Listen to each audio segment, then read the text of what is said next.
This week on G&T Sips and Giggles, One for the Road, Glenn and Tina are back from their 2-week holiday break and are ready to catch up. Join them as they share details of their adventures from unexpected emergencies on flights to lost luggage. Ugh. With their usual banter and charm, Glenn and Tina bring you along for the ride, hoping to make you feel like part of the fun. So, grab your favourite beverage and tune in for a quick and delightful episode filled with holiday tales, a wee bit of fun, laughter, and the joy of reconnecting on G&T Sips and Giggles.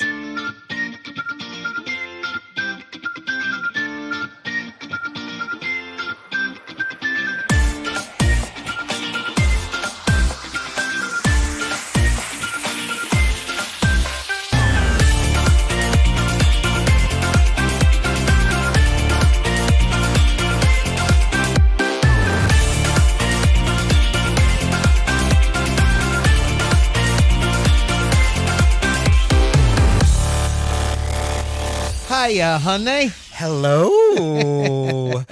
Well, I have not seen you in what feels like forever. Well, aren't you lucky? My eyes. I'm melting. How have you been? Absolutely fantastic now that I have a little glint in my eye and I feel gorgeous because I'm completely sun-kissed from top to toe. Well, the only white bit that I have is the little bit behind my watch because I was factor 50 the entire time that I was away. Of course, we should also point out at this point that we're only back from our holidays. Yes, where were you? I was away on my usual. I was away on a cruise around the Mediterranean with my husband and my friends, my sister, her husband, my nieces, and then my friend and her son as well. So there's a crowd of us went. Big housing estate. Aye.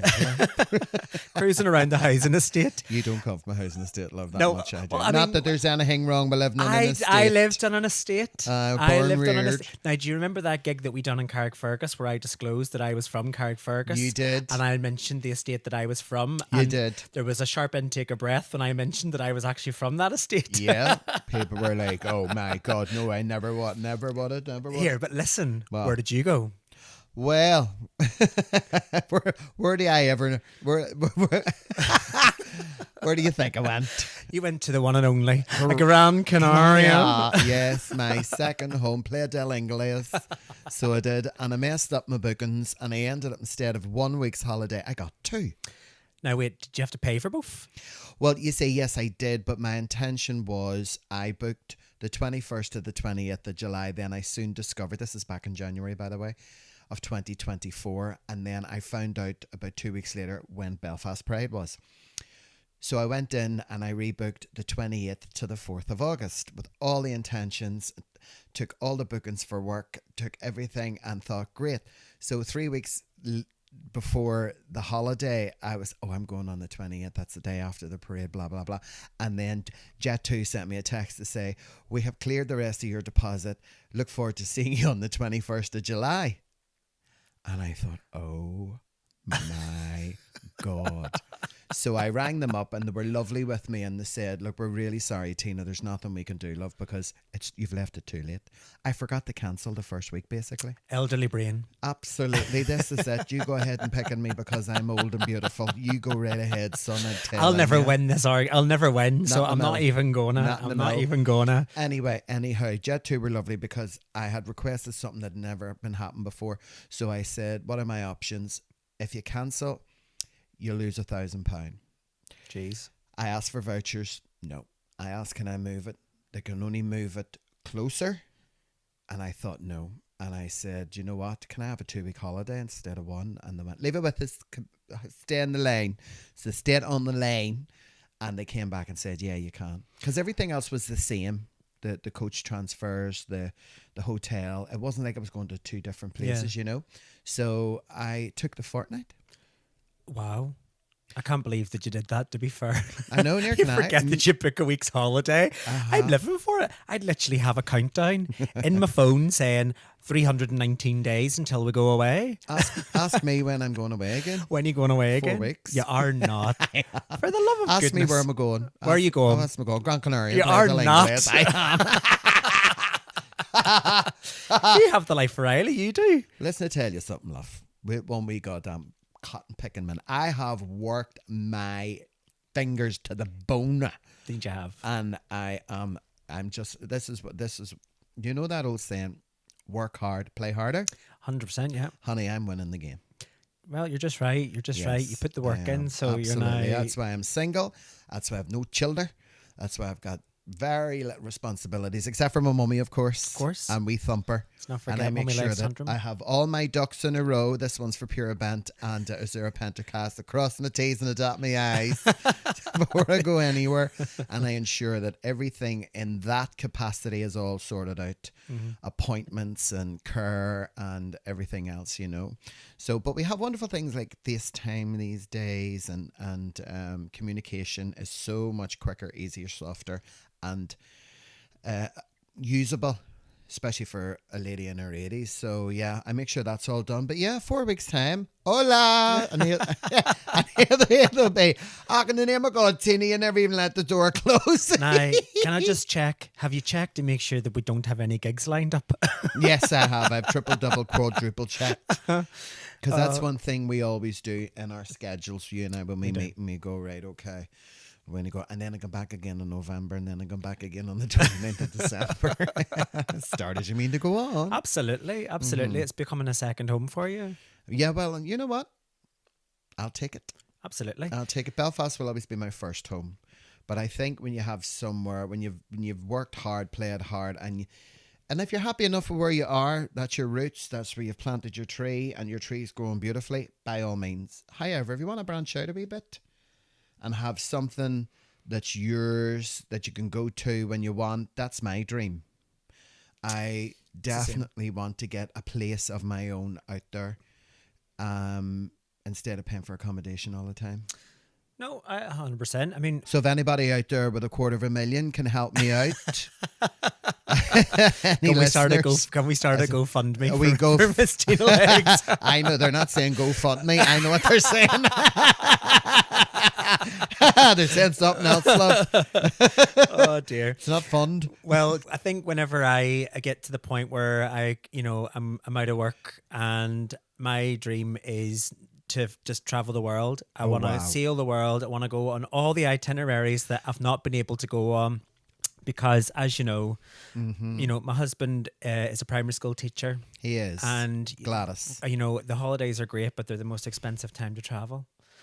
And we're always limited to, like a week in February, 2 weeks in April, 6 weeks in the summer, a week at the end of October, and then winter. So always the most expensive time to travel. So we're always limited. So I cannot wait until the day that we can hang our heels up. I say heels, but you know what I mean. Hang our shoes up and hit the high seas. Well, you know what? When you get to that point in your life like I did, I'll never forget the night of my 50th birthday, the surprise birthday party. And I just felt it all changed that night. I could feel that switch. And it actually felt like a breath of fresh air. I don't know what it was. I'll never forget, God rest her, Princess Diana. The moment she confronted Camilla. And she had that big confrontation. And she said to Camilla, what is it that you want from me? Why are you doing this to me? And Camilla just screamed in her face, you have everything. Yeah. And she turned and she walked away and she felt, do you know what? You're right. But at that time, Princess Diana knew that it was done. And she said that night in the car on the way home, King Charles was all over her and he was trying to touch her and she just felt sickened. And that was the first she ever felt that. She got out of the car. She went to... She got the ick. She got the ick. That's it. She got the ick. She got the ick, and fair play to her. And she went to a different room. And she said that was the first night in many, many years she fell into a deep sleep, because when she woke up the next morning, it had all switched. She wasn't in Kansas anymore? No. Dorothy clicked her heels three times and she landed home. That's the way I felt the night of my 50th birthday.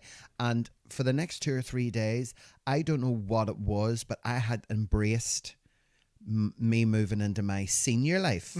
Because that's what you become. Absolutely. You become a senior.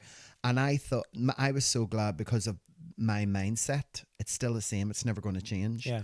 And there will be health problems, but please God, I'll be able to tackle them as they come and deal with them and just carry on regardless. Yeah. But here, I want to know about your holiday. You go first. So we left Belfast on the Sunday morning after our gig. What time? Oh gosh, we were up. You were I early I birds? literally we got home. We got back to my house. At, I think it was about 12:30. Yeah. And I was awake at 4 to be at Belfast City Airport for a flight at 7. And it was awful. And that was one of the longest days. So anyway, we travelled from Belfast to London, London to Rome. And then we travelled from Rome airport to a port town called Civitavecchia.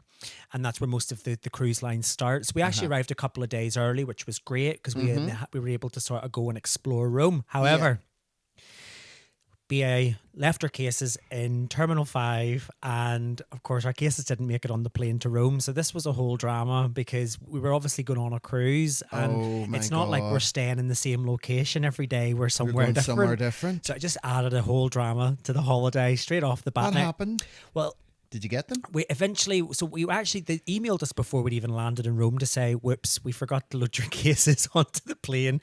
I mean, I'm paraphrasing, but they might as well have said that. So I have an AirTag. These are the best inventions, by the way. Apple AirTags. They're the size of a 50p piece. They have a battery in them. They have this technology where if anybody with an iPhone comes into the proximity of the AirTag, it pings the Apple network, which means you can basically look it up on your phone and see where it is. Oh. So it uses GPS as well. So anyway, like a long story short, we knew that the bags were in Rome Airport. BA finally sent them across that night on the Sunday night, but Rome Airport couldn't find them. But I could see on my phone that they were in Rome Airport. So on the next day, we were straight on the train. Back up to the airport. Long story short, guy had me in a lot of rooms looking for cases. We finally got them and all was right in the world again. Right. So anyway, we got on our cruise and we had the best time. Lovely. The absolute best time. I mean, we didn't really get off the ship. We've done a number of stops within this particular itinerary a number of times. So there were people that we were traveling with, as I mentioned, my sister and her friends and so on. They sort of got off and done their own thing, whereas we sort of just lounged about. It wasn't really until we hit Ibiza, which is about day 6 or day 7, that we started to get off. But as you can imagine, for the first 7 days of our holiday, it was pretty much eating all around us, and we were beating the banker. We had an unlimited beverage package, so all of our drinks were included. So yeah, we were, I mean, carrying on stinking, forgetting me age, forgetting that I'm a 39-year-old man and not a 21-year-old, staying out to all hours in the morning, and then rolling out of bed at like 2 in the afternoon because we didn't have anything to do, you know, that way. That's it. But listen, speaking of cruising, tell me about your holiday. Oh, it just rolls off the tongue with you, Glenn Marshall Adams, doesn't it? What a blend. What a crossover. So, did you meet anybody when you were out there? Did you have any fun? I did. Did you do a turn? I done a few wee turns, and do you know what I done? I stayed sober. You did not. I did. And you had fun. I did. Wow. Because it was 2 weeks, and I normally only go for a week due to personal circumstances, having to get home to look after mummy and stuff. Then when I knew that I could get a 2 week holiday, obviously I put care package in place and everything was fine, right? So when I got there, I went out on the Sunday night like I always do and had a few drinks and got a few wee snogs and what have you, and then the Monday night was the same. However, I can't even say what happened that night, but I woke up on the Tuesday morning and I thought to myself, if I continue to do this, I'm going to go home at the weekend. I have to stop. So I stopped drinking on the Tuesday and that was it. And what I actually did was I thought, you know what? This is actually quite nice. And it was like being at home, only it was 38, 39 degrees. They put me on the 3rd floor, by the way, when I checked in. I was fuming. Because you're normally like 5th. I like 4th or 5th. Yeah, you like top the highest. floor. Yeah. And remember you saying before. now they were very apologetic in Buenos Aires airport, Buenos Aires apartments. Pedro, my new best friend, and he's lovely. He's like the senior head receptionist. He apologised. He said we try very hard, but there's just no rooms available. Can you wait till Tuesday? And I said, Pedro, see, come Tuesday morning, son. See if I'm down here with 2 flip-flops in my hands, I clap the ears of you. So fair play, 8 o'clock Tuesday morning, they give me a ring. I was up. Oh, that's good. And I had all my stuff. What did I do? When I was so. Oh, he asked me which apartment I wanted my old apartment 423, and he gave me it. I busted my suitcase. Oh, you did not? Yeah, I did. Oh, I was so goodness. excited. I pushed it all down. I pulled the zip down, and I don't know why I pushed it again, and then it went pow.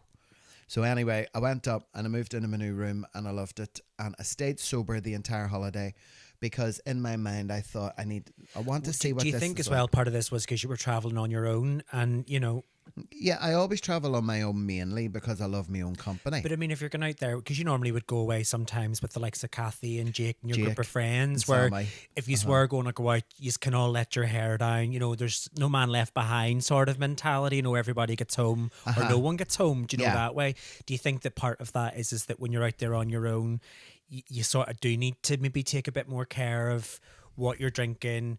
No, not necessarily, because in the Jumbo Centre, oh my God, it's the reason I call it my second home is because I know so many people now. Well, that's good. A bar That's good. staff, table service, they'll be like, hiya, Tina.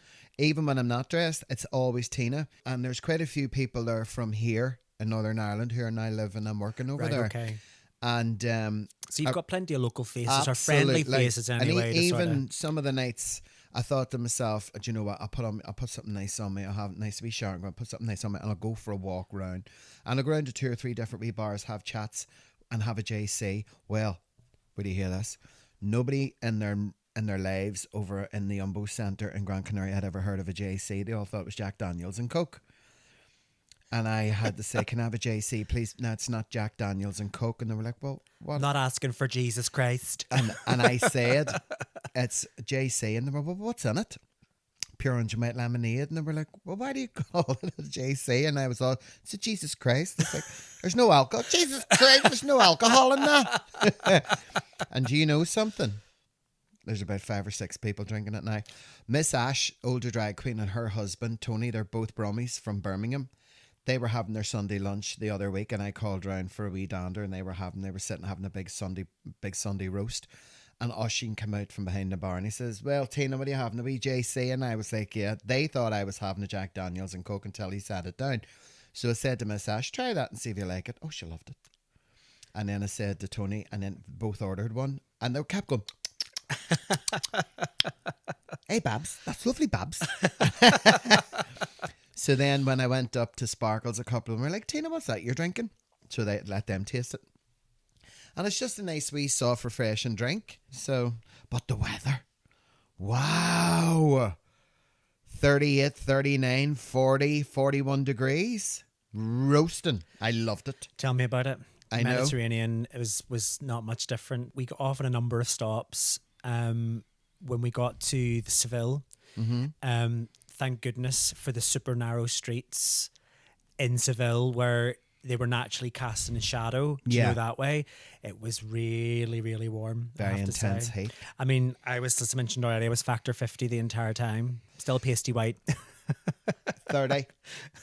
30 all over and a good squirt. Now, do you know I always get on with the maids? You know the maids when they come around and they go, doot, doot, doot, housekeeping.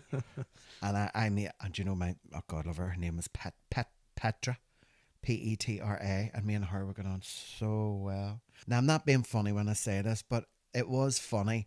So when I was in the 3rd floor, the maid who was on the 3rd floor was called Momo. Right. And first morning she came in, of course I landed on the Sunday night and I looked like the devil. On Monday morning she put her head in and she was like, me clean room. And I was like, morning. She go, no, me Momo. And I was like, no, morning. And she go, no, me Momo. And I was right, okay. So I jumped in the shower while she was cleaning and stuff and came out. And I had my towel and all around me and I was getting ready and I said, your name is? And she go, me Momo. And I was, me Tina. And then her and I had a bit of a few laughs, but I had to leave her and go up to the 4th floor and let Petra. Into the penthouse. Into the penthouse. Pedro sorted out for you. I'm scared of heights, but why do you go to the top? Because it's the best. We're going to be right back after this extremely short break. See you soon.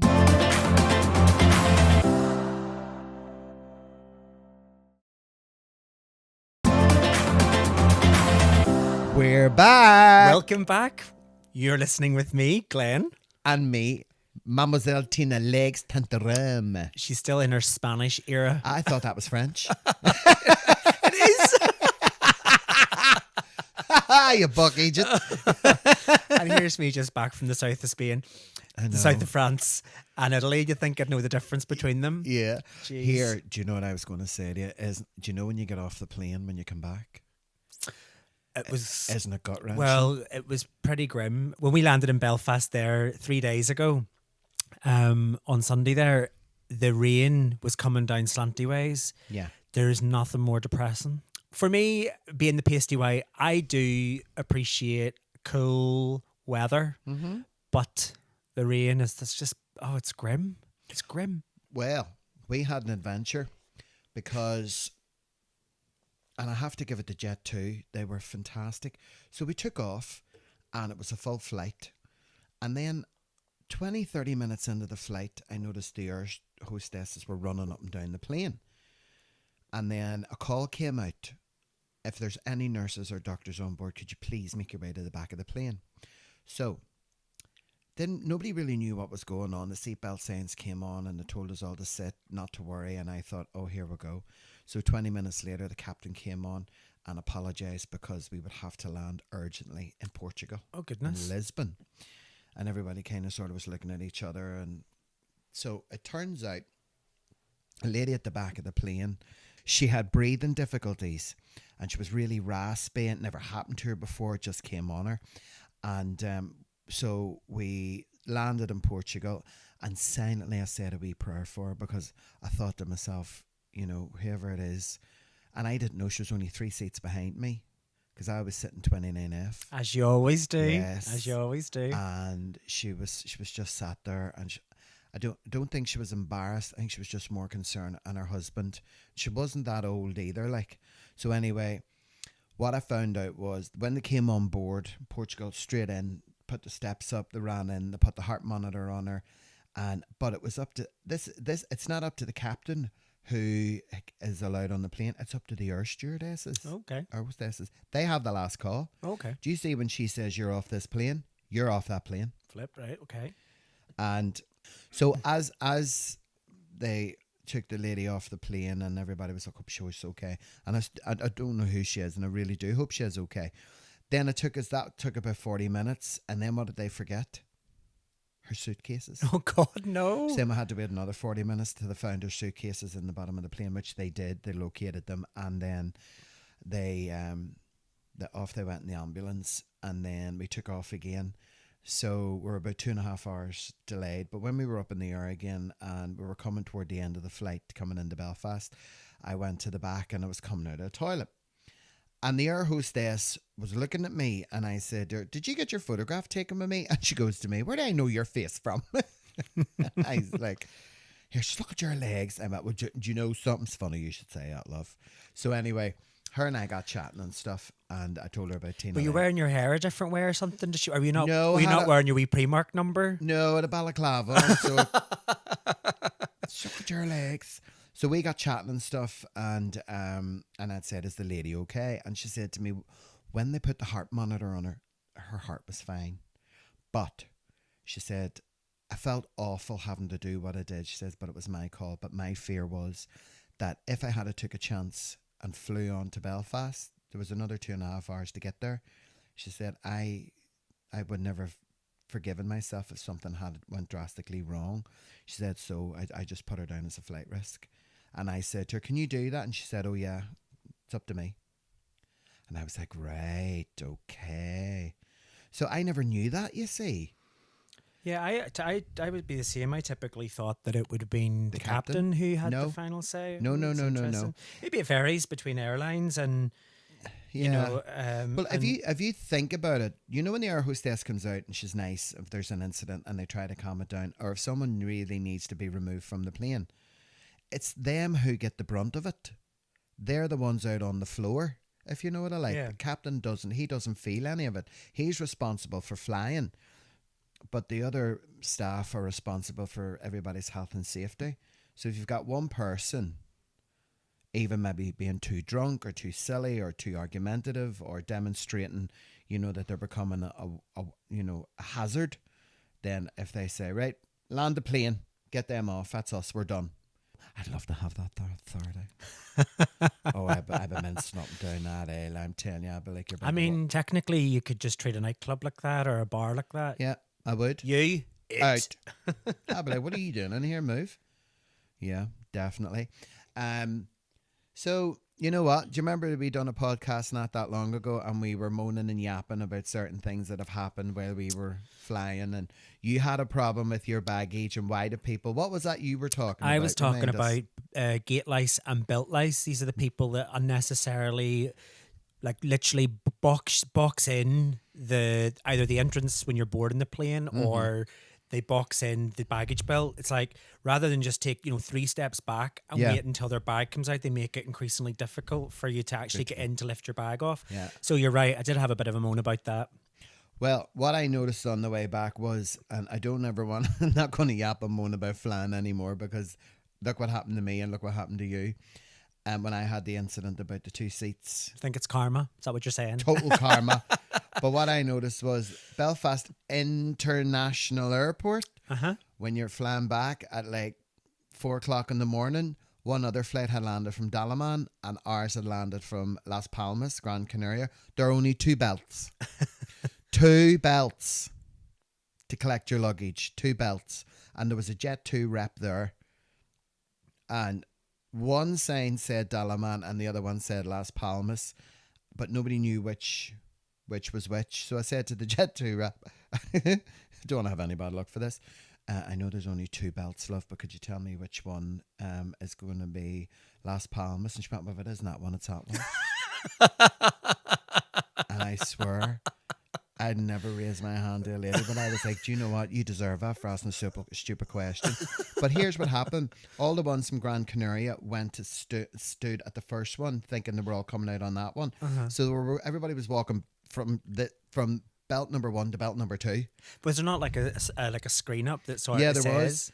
But we didn't know which one was which, because the screen was there and it was the screen was there. We didn't know if that was Right, belt what the screen meant Yeah. for which belt. I see what you're Sometimes saying. they're numbered as belt 1 and belt 2. Sometimes they're numbered as belt 4 and belt 5. But there's only 2 belts. Okay. If somebody could come out and say before they put the bags on, right, who landed from Dalaman? Yeah, that one. Everybody from that Dalaman, stand there. Right, and so the other one's obviously Las Palmas. Everybody stand there. But we got our cases and we got our bags, and just got my wee transfer back over to the car park at like 4:30 in the morning. But you know what? It felt good to feel that wee chill. It's something about being home. Yeah.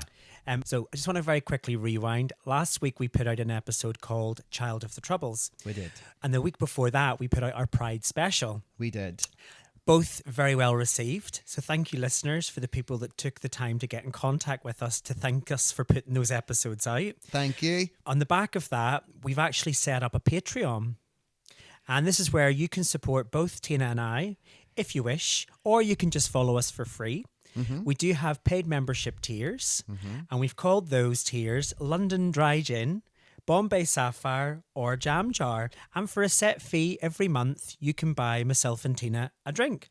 And to do that, all you got to do is go to patreon.com/ the letter G, the word and, the letter T, and the word pod. So it's G&T pod, patreon.com, G&T pod.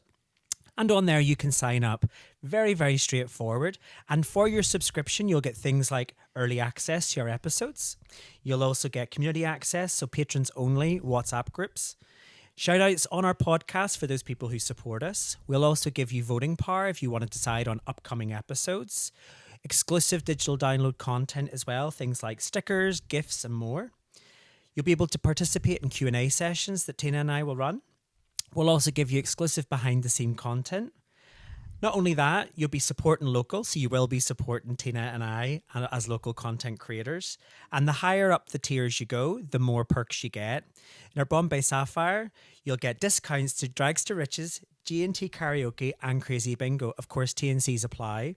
And with our highest tier, you get all of the benefits of the previous, including a very special video call from both Tina and I, where we'll invite you on a one-on-one exclusive call where you'll get to ask us a couple of questions, which will be featured on the podcast. So head on over to Patreon. You can sign up for free, or if you want to buy us a drink, why not subscribe? Spell Patreon, please, Glenn. It's P for Papa, A for Alpha, T for Tango, R for Romeo, E for Echo, O for Oscar, N for November. Patreon.com/G&T pod. Just Google it. It'll come up. Put in there G&T Sips and Giggles. You'll find us. Yeah. Buy us a wee drink, love. Or check out our Facebook, because we have been sharing the link to our Patreon in all of our posts. So certainly the last couple of posts that we put up, you'll find the link on there as well. Lush. So that sadly is all we have time for. This was our G&T Sips and Giggles one for the road. We one for the road, honest to my God. So when do you go away again? I'm away in 2 weeks' time. You've a cheek to talk about me. Well, I am. I first of all need to tell you, I am going on the most exclusive, the most amazing, earth-shattering cruise. Dun, dun, dun. We've hired a boat and we're going up the river Ban. I thought you were going to say Stranraer. No, we're not hired. We've hired a riverboat, and there's 6 of us. We're going to take a boat up the Ban. We will talk about it in episodes coming up, because I will want to tell you about some of the ridiculous things that we got up to on that. Brilliant. Although other episodes that are coming up that we do want to share with you, we are going to be doing our very special Opportunity Frocks series. Yes. So for those people who don't know, maybe you could let people know what Opportunity Frocks is. Opportunity Frocks was one of the most unique, unbelievable, once a year gay Christmas calendar drag queen spectacular shows that started back in 2008 when I entered the Opportunity Frocks drag queen competition, which was in Glasgow in Scotland, and I came first. Then about 6 months later, Doogie had messaged me and said, Tina, we're not going to run this anymore. Would you like to take it on? And as you well know, Glenn, I came to you and I said, I've been given this wonderful gift. Shall we do something with it? And every November in the Empire Music Hall, around about the first or second Saturday night, we ran the most exquisite, fun-loving, donkey riding, roller coaster, back to front, unique, gorgeous competition we've ever been a part of. It wasn't even, the beauty was, not only were we, it was our baby, it became a monumental figure for our community, and all the money we raised went to the Belfast Pride Committee, and I miss it. Well, let's not give it all away right now. No. Dun, dun, dun. So we will be doing big gub. we will be doing a 2-part special, because we do have 10 years worth of Opportunity Frocks to unpack. So as part of this, Tina, I'm going to invite you over to mine. I have all the videos from all of the years. Ooh. We're going to have to sit and watch all 10 years worth of the videos. I did on. We're going to take a look back through some of those videos. A decade. Wow. Yeah, decade of that. And we'll put together a 2-hour episode, which we'll split over 2 episodes on the pod.